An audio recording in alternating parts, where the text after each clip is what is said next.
Before any evil existed, and long before the first people walked on the earth, only pure goodness filled the heavens, where everything was perfect and every angel shone with a great light.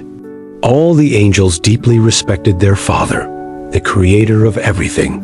But one angel stood out far above all the others, and his name was Lucifer, who was called the seal of perfection, because he was so full of wisdom and so perfect in his beauty.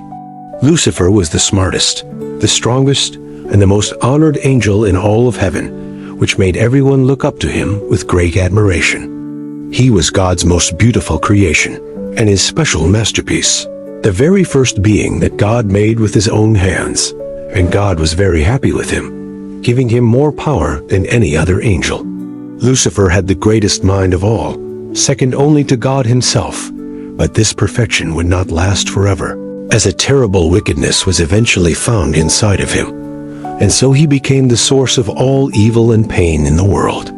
He turned into the Prince of Darkness, the one who corrupts souls, and the Lord of Destruction, becoming the being known as Satan, and his fall from heaven left a scar that would never fully heal. Even though the light returned to paradise, it was never the same again, like a broken mirror that could never be perfectly whole. And his story is a warning that even the brightest star can fall into complete darkness. To understand what happened, we must look at what heaven was like before this tragedy, when Lucifer was a perfect being, an anointed guardian cherub who walked on God's holy mountain among the fiery stones. Heaven was a place of perfect order, where every angel had a special job to do, with the seraphim being like living flames of love who sang constantly to God, and the cherubim being the guardians of secret wisdom. Closer to earth were the archangels like Michael and Gabriel, who were messengers and warriors, and then the angels who watch over people, guiding them and protecting them from evil.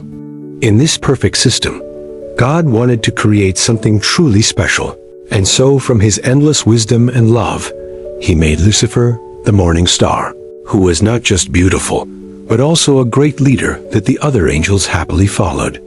His personality was so attractive that it inspired respect, and he walked among the other angels with amazing grace, even earning the admiration of Michael, the great warrior angel. Lucifer led the choirs of heaven, directing their songs of praise to the Creator with great passion, his voice like a guiding flame in the darkness. But something inside him began to change. God did not create evil, but he did create beings with the freedom to choose. And Lucifer, blinded by his own amazing qualities, allowed pride to grow in his heart like a secret fire that slowly destroyed him from the inside. The Bible explains that his heart became proud because of his beauty, and he corrupted his own wisdom because of his splendor, meaning his greatest gifts became the reason for his downfall. His pride grew so much that he wanted to be higher than his place, to raise his own throne above the stars of God. And he even said in his heart that he would ascend to the heavens to be like the Most High. This secret wish for power sent a shockwave through heaven, and the peace was shattered like glass, a fall so fast that Jesus later said he saw Satan fall like lightning from heaven. In an instant, Lucifer was thrown out of heaven and into the abyss, banished from the light that was once his home, his glory gone and his brightness buried in the deep darkness. The story of Lucifer is told in small pieces in the Holy Scriptures, making him a mysterious figure. So this account is based on the Bible as well as other sources, like the writings of St. Augustine, who saw Lucifer as a symbol of wanting to be more than the Creator. The fall of Lucifer started very small, with a tiny thought wondering if his own light could shine brighter, or if his glory could exist for himself instead of for God. These small thoughts were like seeds that he planted in his own mind, and they grew every day as he imagined himself on a throne being praised by others. While heaven stayed in perfect harmony, Lucifer started to become more distant and quiet, and the other angels noticed that his light seemed troubled. Gabriel, a fellow angel, approached him and asked what was wrong, but Lucifer gave a mysterious answer that hinted at a storm growing inside him, and he began to skip his duties. His powerful voice was no longer heard leading the heavenly songs, and his absence was felt by everyone, as if a major star was missing from the sky. God had given all angels free will, the ability to choose to love and serve. And as Lucifer struggled with his growing pride, the angels around him started to feel the tension. Some angels, amazed by his greatness, started to listen to his new ideas, silently following him as if his light could lead them to a new and better destiny. A cherubim once asked him why he no longer found joy in singing to God, and Lucifer answered with a cold smile that he had found other things to do, things that might be beyond what they had ever known. Then the morning star made his choice, and the spark of pride inside him became a blazing fire of ambition, his light no longer shining with praise, but with a desire for power. His name meant Lightbringer, and he had been a beacon in heaven, speaking about God in a way that no one else could, which is why so many angels were drawn to him. He did not trick the angels with lies, but with his strong personality and a vision so powerful that many believed in him, seeing him as a brilliant leader worth following. God saw the darkness growing in Lucifer and called him to speak with him alone, warning him with a loving voice that his thoughts were separating him from the eternal light. Lucifer pretended that he only wanted to understand God's work more deeply, but God knew that he was becoming self-centered and falling in love with his own light.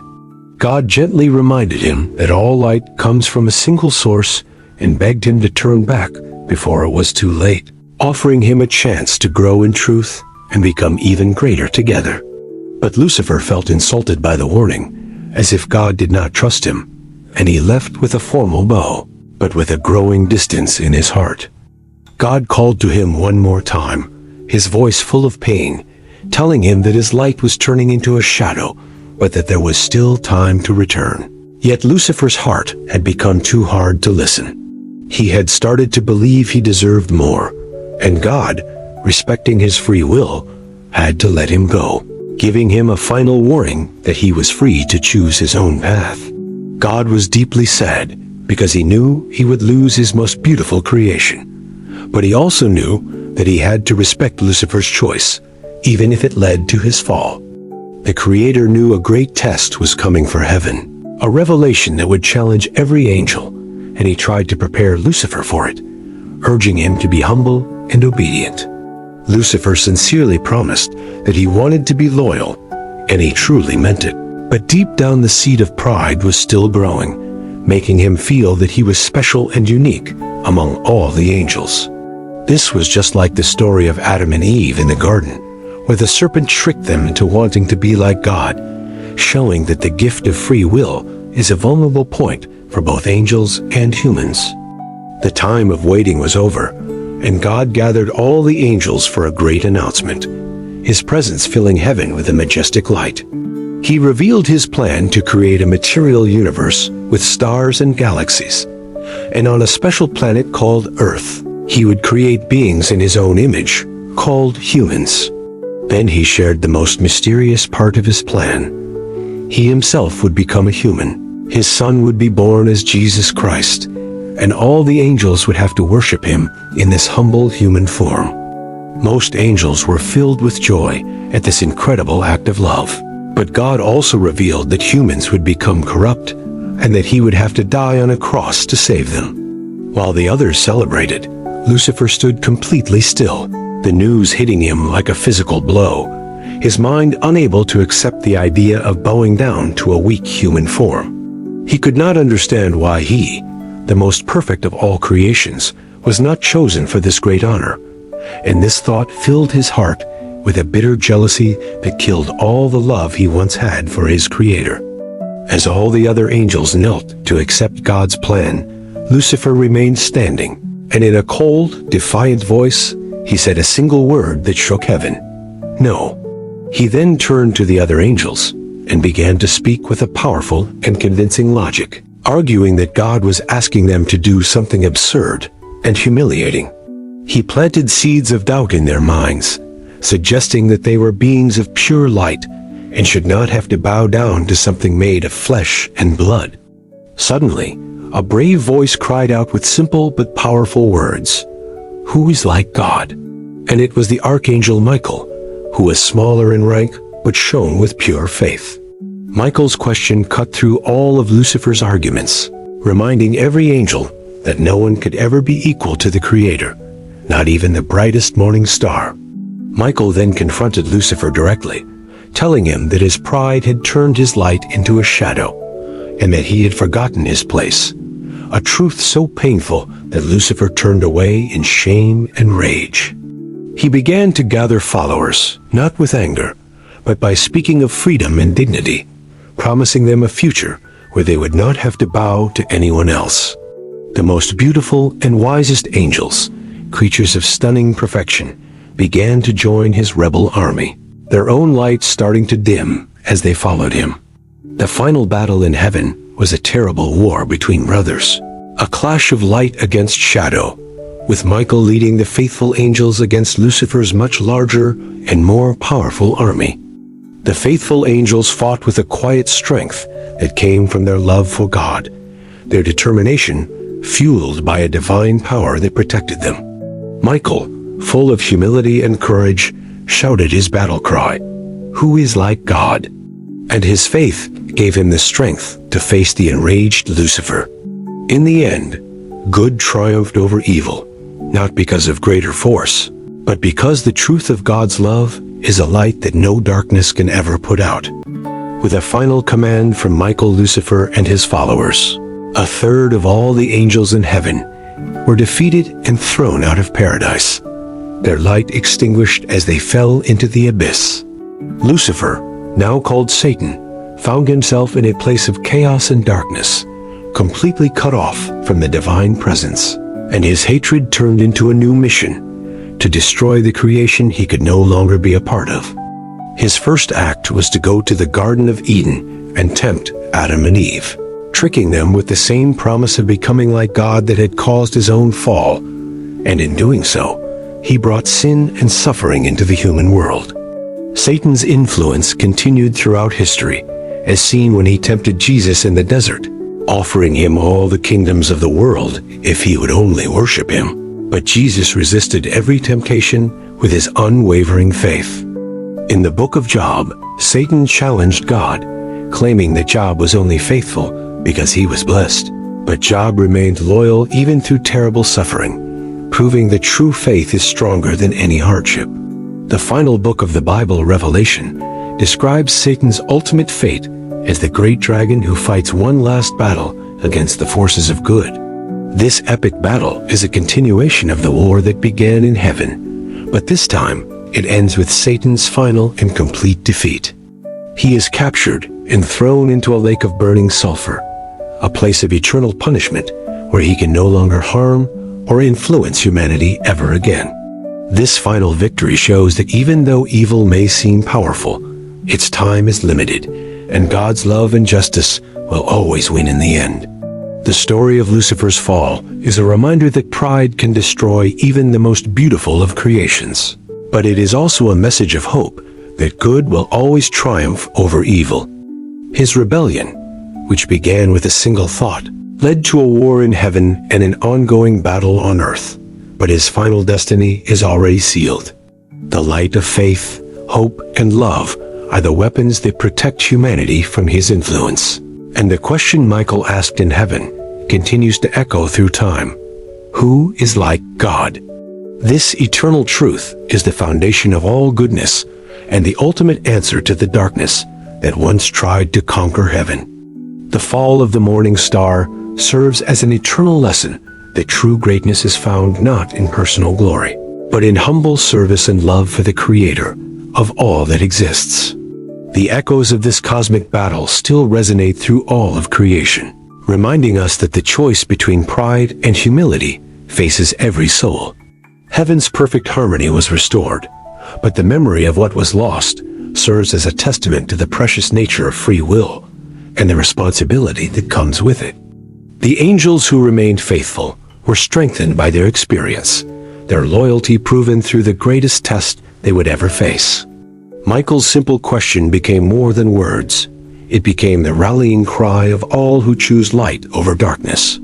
The fallen angels, once glorious beings of light, became warnings of how far pride can cause even the mightiest to fall. Satan's exile from heaven marked not just his punishment, but the beginning of his eternal torment, of being forever separated from the source of all joy.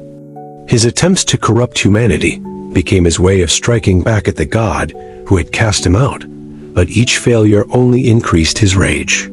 The temptation of Adam and Eve was Satan's first victory on earth, but it would also set in motion God's plan for salvation. Throughout human history, Satan's influence has been felt wherever pride overcomes humility, wherever beings choose themselves over their Creator. Yet for every soul he corrupts, there are countless others who choose the path of faith, proving that his power is limited. The story of Job shows that even in our darkest moments, when Satan seems to have power over our circumstances, faith can triumph. Jesus' temptation in the desert was Satan's greatest opportunity and his most decisive defeat, proving that divine love is stronger than any earthly power. The book of Revelation reveals that Satan's time of influence is measured and limited, with a definite end already predetermined. His final battle will be his last desperate attempt to challenge the authority he once served, but the outcome is never in doubt. The lake of fire represents not just punishment, but the complete removal of evil's influence from God's creation. When Satan is finally defeated forever, the universe will be restored to the perfect harmony that existed before his rebellion. The question, who is like God, will be answered definitively, with every knee bowing and every tongue confessing the truth that Satan refused to accept. In the end, Lucifer's fall becomes not just a story of pride's destruction, but a demonstration of how God's love and justice will ultimately prevail over all darkness.